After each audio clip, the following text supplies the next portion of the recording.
نعلن الآتي. We announced the lifting of the curfew and the immediate release of all protesters jailed because of the state of emergency or any other law used to imprison people during the recent demonstrations. Protesters in Sudan call for a return to civilian government after the military ousts President Omar al-Bashir. Hello, I'm Arlen Naidu and this is The Heat.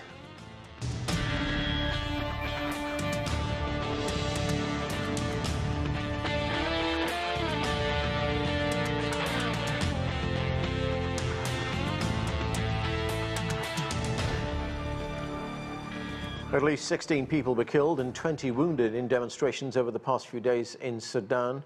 Protest organizers have rejected the Transitional Military Council's plan to step aside within 2 years. The group's leaders want the immediate and unconditional return to civilian government.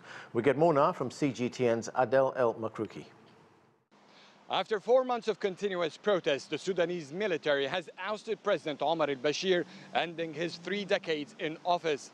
Awad bin Auf, Bashir's defense minister, has arrested him and his top aides, declaring full control over the country. He dissolved the parliament, the cabinet, and suspended the constitution and imposed a 3-month state of emergency with a curfew. But protesters still associated Ibn Auf with Bashir's administration, and talks reached a dead end.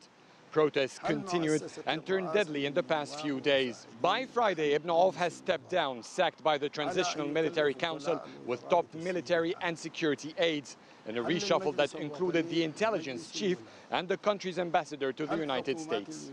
The new leader, yet another military officer, the leader of the Military Transitional Council, Lieutenant General al-Burhan, he has vowed to uproot the regime, cancelling the curfew and releasing most protesters under arrest. He has also launched a crackdown against political figures accused of corruption. Organizers of the protests in Sudan are calling on the military to immediately and unconditionally hand over to a transitional civilian government that would rule for 4 years. They say protests will continue until that happens.